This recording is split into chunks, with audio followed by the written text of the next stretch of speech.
What if the roof of the world wasn't just a mountain, but a graveyard? Thousands dream of standing on Mount Everest, but few know the chilling truth. Some who climb never come back. Their bodies remain frozen in place, silent witnesses to the cost of ambition. Tonight on K2 Stories, we unravel one of the most mysterious disappearances on Everest. Where did they go, and why were they never found? Mount Everest is more than a mountain.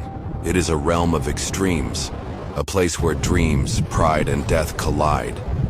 Every year, hundreds attempt to conquer it, but history has shown that not everyone makes it down alive. And among the tragedies, there are cases so strange, so unexplained, that they echo through decades like ghost stories in the ice. One such mystery began in the spring of 1996. The world called it the year Everest wept. Fierce storms swept across the peak, trapping climbers in the infamous death zone, that stretch above 8,000 meters where oxygen is scarce, and the human body begins to slowly die. More than 8 climbers lost their lives in just a few days. But in the chaos of rescue attempts, another story quietly emerged. One that has haunted mountaineers for years. The disappearance of a climber, whose name many have now forgotten. His name was Daniel Carter, a 34-year-old adventurer from the United States. Unlike many thrill seekers, Daniel wasn't driven by fame. He wasn't a professional athlete nor a record chaser. He was by all accounts a quiet soul. He had worked as a teacher, saving every penny for this dream, to touch the sky on Everest. Friends described him as gentle, deeply thoughtful, the kind of man who would rather listen than speak.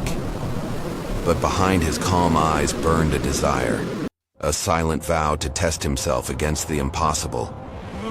Daniel joined a small expedition led by Sherpa guides in April of that year. The team was modest, 6 climbers in total, plus their Sherpa support. They weren't aiming for speed records. They only wanted to make the summit, slowly, carefully, with respect for the mountain. At first, everything went smoothly. Base camp life was hard. Yes, thin air, freezing nights, endless waiting. But Daniel endured it with quiet resilience. His journal, later recovered, revealed lines of poetry scribbled between training notes. One entry read, "The mountain doesn't need me. It doesn't care. But I need it. I need to stand there if only once." But Everest, as always, had its own plans. By early May, the weather turned. Storm systems moved in from the west, unpredictable and violent. Other expeditions began to debate whether to push for the summit or turn back. Some chose caution. Others gambled everything. Daniel's team decided to wait. "The mountain will still be here," their Sherpa leader reminded them. And so, they camped at Camp 3, watching as teams higher up were swallowed by clouds and blizzards. Radios crackled with desperate calls. Reports of frostbite, exhaustion, missing climbers filled the air. Then a window appeared. A sudden break in the weather. Calm winds, clear skies. The mountain for just a moment seemed merciful. Daniel and his team pushed higher, toward Camp 4, the final stop before the summit. And this is where the story takes a strange turn. On the evening of May 9th, Daniel was last seen alive. He sat outside his tent at Camp 4, sipping from his oxygen mask, staring at the stars. A fellow climber, a Norwegian named Eric, later recalled, "He looked peaceful, like he was already somewhere else." The next morning, when the team prepared to set off for the summit, Daniel was gone. His sleeping bag was empty, his gear mostly intact. No footprints led away from the tent. The Sherpas searched frantically around camp, fearing he had wandered into the night. But nothing. No trace. At first they assumed the worst, that in confusion or hypoxia, Daniel had stumbled off the ridge and fallen thousands of feet. Yet searchers scoured the slopes and found no body, no clothing, no equipment. And on Everest, bodies rarely disappear. They remain frozen, preserved, macabre milestones for future climbers. But Daniel had vanished entirely, as if swallowed by the mountain. His disappearance baffled the climbing community. Rescue teams questioned how a man could vanish without a trace in a place where the dead never leave. Some suggested he had fallen into a hidden crevasse. Others whispered of something stranger, that perhaps Daniel had chosen to walk away, into the storm, leaving no one to find him. And then came the letter. Weeks later, when his belongings were returned to his family, a folded note was discovered in his journal. The words were cryptic. "If I do not return, know that I have found my summit." But what did it mean? Was Daniel's disappearance an accident or a choice? Did he fall, unseen, into the abyss? Or did he simply walk away from the world, surrendering himself to the mountain's eternal silence? Whatever the truth, Daniel Carter became another mystery of Everest, one more ghost on the world's highest peak, and this is only the beginning. When Daniel Carter vanished on Everest, he didn't just leave behind empty boots and unanswered questions. He left behind a riddle, a silence that no storm could explain. In the world of mountaineering, death is common, but disappearance without a trace? That is something entirely different.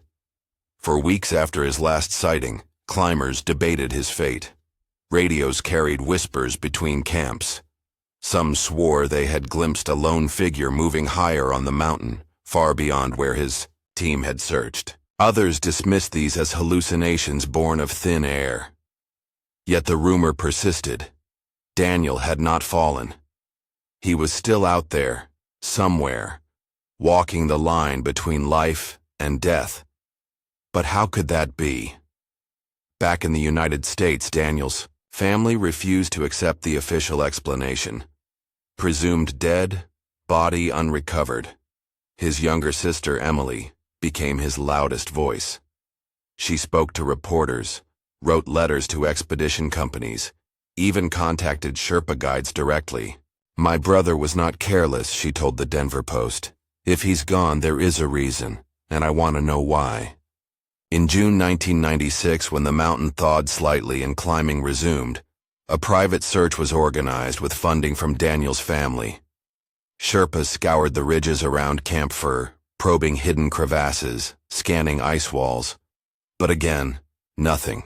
Not a glove, not a rope, not a trace. One Sherpa later said something that chilled Emily to the bone. "We looked everywhere death usually hides. He was not there. It's as if the mountain kept him." Months later, more stories began to surface. A Japanese climber claimed that during a summit attempt weeks after Daniel's disappearance, he saw what looked like a man sitting on a ledge near the balcony, a high point at around 8,400 meters. "He did not move," the climber reported. "He was just sitting, looking east. When I looked again, he was gone." At first, people assumed he had spotted another frozen corpse, common on Everest's upper slopes. But no body was ever recovered from that spot. Others said they, too, had glimpsed a figure in bright clothing, wandering near ridgelines where no sane climber would walk alone. Was it Daniel? Was it a ghost? Or was the thin air playing tricks on exhausted minds? Months passed, and Daniel's belongings, his journal, clothes, and camera, were shipped back to Colorado. The camera held nothing unusual: blurred shots of base camp, prayer, flags fluttering, teammates huddling by stoves. But the journal had secrets. Between his scribbled poems and climbing notes, there were missing pages. Torn clean out. Emily noticed it immediately. The last complete entry was dated May 6th, just 3 days before he disappeared. It ended with an unsettling line.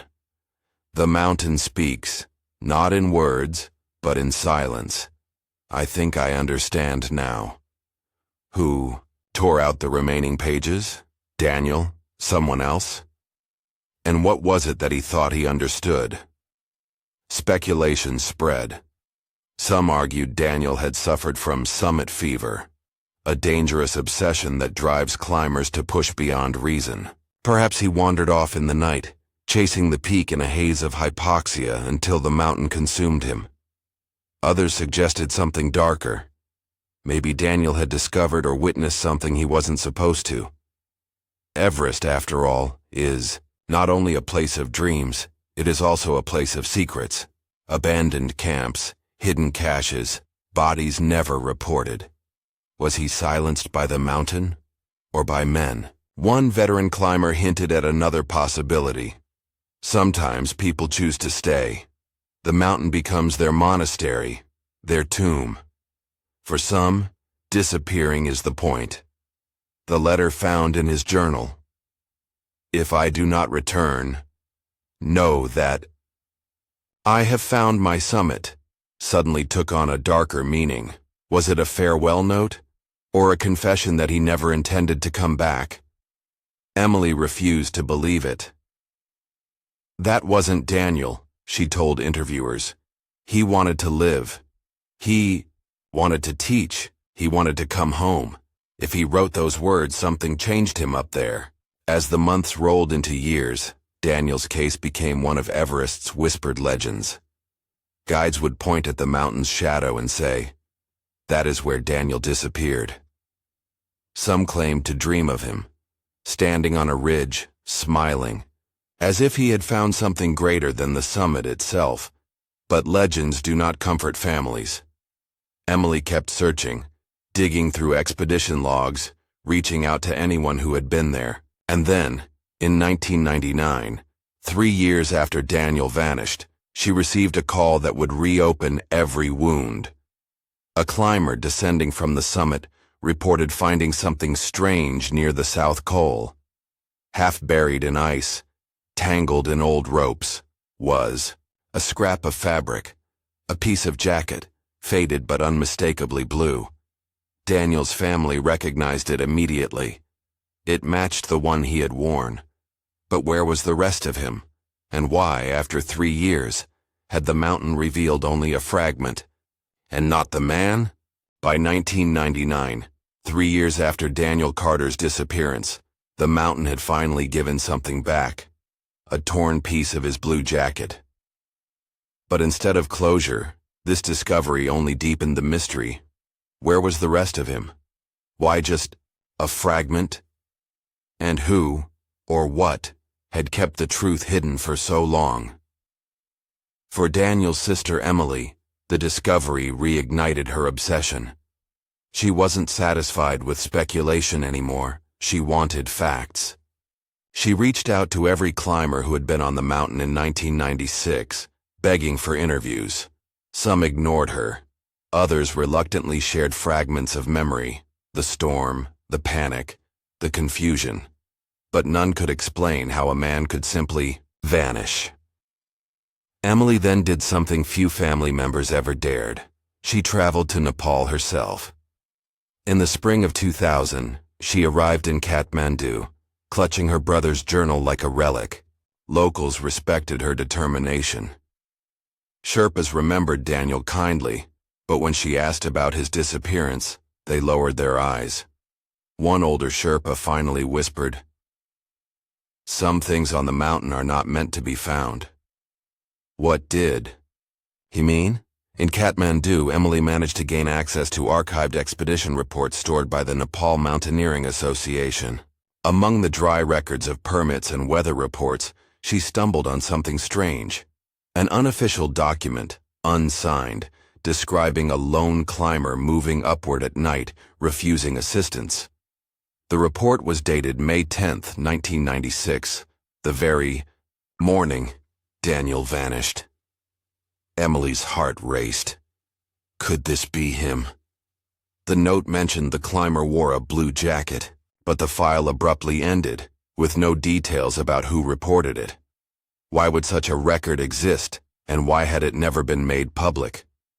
Determined to know more, Emily tracked down climbers still alive from that season. Most denied seeing anything. Unusual. But one, a retired Swiss mountaineer named Hans, agreed to meet her. They spoke in a dim cafe in Geneva. Hans leaned close, voice low. "I saw him," he confessed. "On the night of the storm, I saw Daniel walking above Camp 4. No rope, no partner. Just walking. As if the mountain itself had called him." I shouted, but he did not turn. His eyes... Hans hesitated, trembling. His eyes were empty, like he wasn't truly there anymore. Emily pressed him for more. Why had he never spoken publicly? Hans shook his head. "Because no one would believe me. And because sometimes silence is safer." The idea that Daniel had been seen alive after leaving his tent sent shockwaves through Emily's mind. Why had the expedition company omitted this? Why did officials only say he was presumed dead? Whispers spread of a cover-up. Some claimed Daniel had stumbled upon hidden supply caches, illegal stockpiles of oxygen and gear left by competing teams. Exposing such practices could ruin reputations. Was he silenced, not by the mountain but by men who had much to lose? Emily hated the thought. Yet the missing journal pages nagged at her. What had Daniel written? Had he uncovered something worth hiding? In 2001, another clue surfaced. A team ascending toward the balcony stumbled upon an icefall newly revealed by shifting glaciers. Inside, wedged against a wall of blue ice, they found climbing gear, a torn glove, a cracked headlamp, and a scrap of fabric. The glove matched Daniel's size. The headlamp, though battered, had his initials scratched on the strap. DC, but there was no body. Again.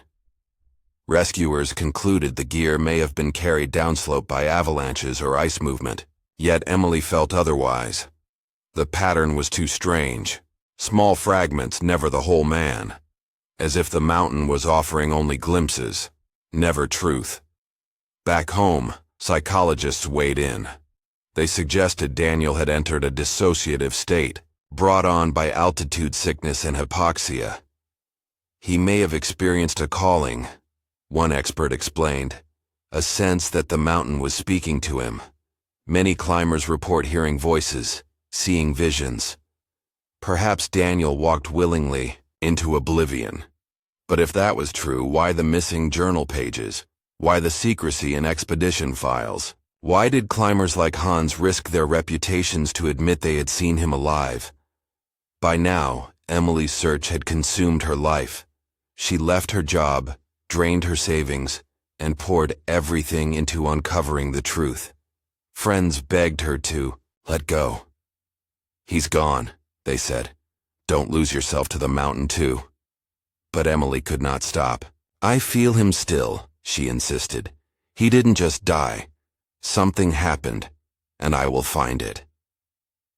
In 2002, Emily prepared for something unthinkable, climbing Everest herself.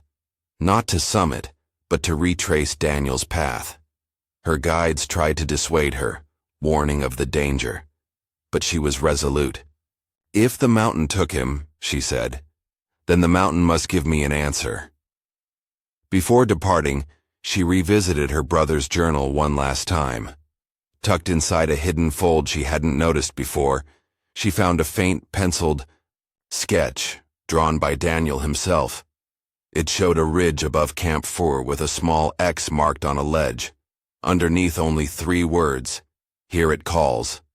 What was calling Daniel? And why had he marked that spot, so close to where Hans claimed to have seen him walking? The more investigators looked into Daniel's case, the stranger it became. Years had passed since that spring of 1996, and yet his name kept resurfacing in climbers' conversations, whispered like a secret. Everest had claimed hundreds of lives, but Daniel's disappearance stood apart. Bodies usually remained. Daniel had not. In 2007, more than a decade later, a new expedition from New Zealand reported something eerie.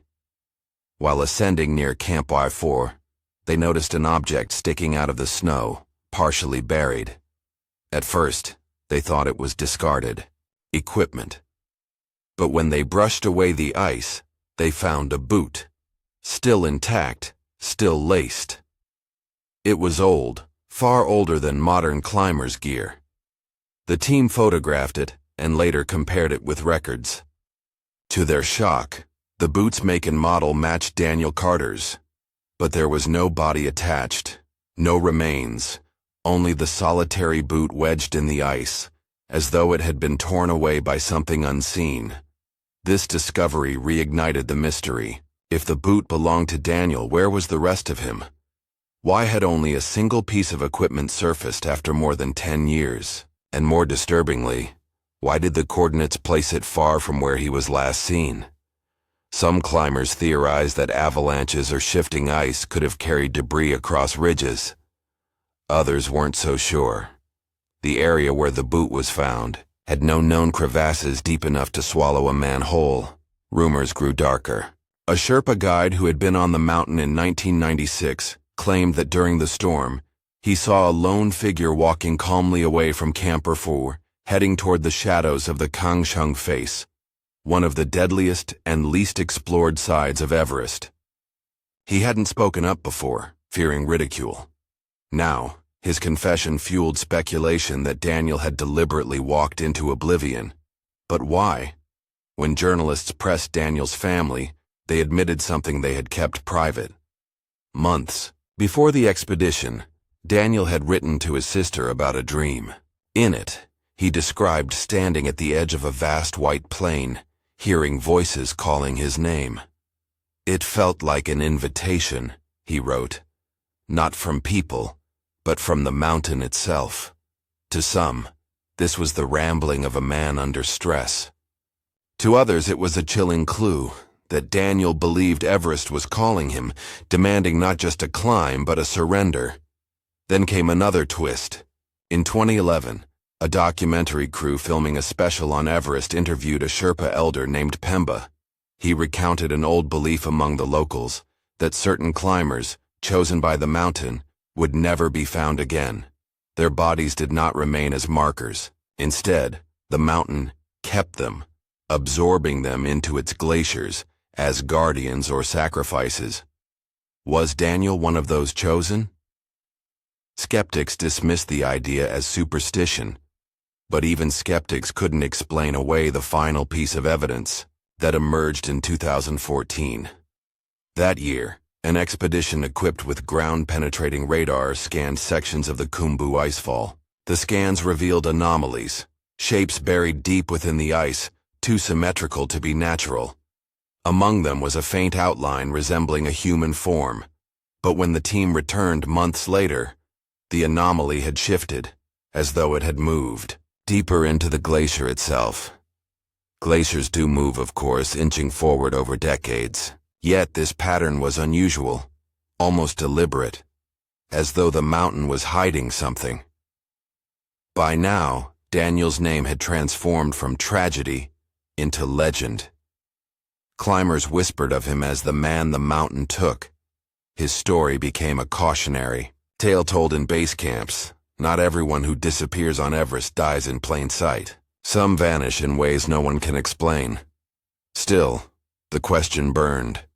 Did Daniel fall, wander, or willingly surrender? Was his fate physical, or something beyond comprehension? The answers seemed lost to the snow. But in 2019, more than 20 years after Daniel vanished, a group of climbers from India made a chilling report. At dawn, while resting near Camp the Third, one of them swore he saw a lone figure standing on a distant ridge, motionless, staring down at them. He thought it was a fellow climber, but when he raised his binoculars, the figure was gone. That night, around the fire, the Sherpa accompanying them whispered a name. Daniel. For years, Daniel Carter's disappearance remained a puzzle locked in snow and silence. But the mountain, it seemed, was not finished telling his story. In 2021, an international team attempted to climb Everest from the Kangshung face, the same deadly side where a Sherpa once claimed he saw Daniel walking toward. In 1996, few dare to take that route. It is steep, unforgiving, and almost mythical in its difficulty. But this team wanted answers. On their second week, while navigating a treacherous ice wall, they made a discovery that would shake the climbing community. Wedged deep in a crevice, almost perfectly preserved, was a scrap of fabric. Bright red, weathered but unmistakable. When compared to archival photos, it matched the jacket Daniel had worn in 1996. It was the first tangible piece of evidence in decades, yet it only deepened the mystery. The crevice where the jacket was found lay miles from Camp 4, across ridges and faces no one believed Daniel could have crossed alone in a storm. How had it gotten there? Had he wandered so far? Or had something, or someone, carried him? The team brought the jacket back, and forensic testing revealed something unsettling. The fibers bore micro-tears, not from ice or rock, but as if pulled, ripped, by hands. But there had been no one else there. Then came the testimony. One of the climbers, a seasoned mountaineer named Jorge Alvarez, admitted after descending that he had seen something his teammates had not. During their ascent, in the distance above, the ice wall, he swore he saw a man standing motionless, dressed in outdated gear without an oxygen mask. The figure never moved, never waved, never stumbled, just stood there against the wind. By the time Jorge blinked and looked again, the man was gone. When photos of Daniel's expedition were later shown to him, Jorge turned pale. "That's him," he whispered. Skeptics argued it was altitude, sickness, a hallucination in the thin air. Yet Jorge was adamant. He had seen Daniel Carter, alive or not he couldn't say. But something of him remained on Everest. The story ignited a storm of theories. Some claimed Daniel had been taken by the mountain, bound to its ice as an eternal wanderer. Others suggested he had never died at all, that perhaps in a fugue state he had survived in isolation, only to become something less than human, more than a ghost. The Sherpas, however, had no doubt. They told the team what they had whispered for decades. The mountain keeps who it chooses. He walks now not among the living, not among the dead, but with Chomolungma herself. And that is the final haunting twist of Daniel Carter's story. He was not lost to time, not consumed by ice, not erased by storms. He became part of Everest. To this day, climbers whisper of a lone figure seen on ridges, glimpsed in storms, always watching but never approaching. They call him the Watcher of Everest. Perhaps Daniel found what he sought, not just the summit, but transcendence. Perhaps he became what he wrote in his final letter. "If I do not return, know that I have found my summit." His summit was not a peak, it was surrender. And so we are left with the chilling truth. Everest does not simply take lives, sometimes it keeps them. Daniel Carter's fate reminds us that the world's highest mountain is not just rock and ice. It is a mirror of human ambition, obsession, and fragility. Some climb for glory, some climb for answers, but a few never come back the same. What do you believe happened to Daniel Carter? Did he fall? Did he vanish into myth? Or does he still walk the mountain, a silent guardian of the summit? Share your thoughts below, because stories like this deserve to be remembered. This was K2 Stories. If you want more mysteries from the roof of the world and beyond, don't forget to like, subscribe, and ring the bell. Because the next story we bring may change the way you see the mountains forever.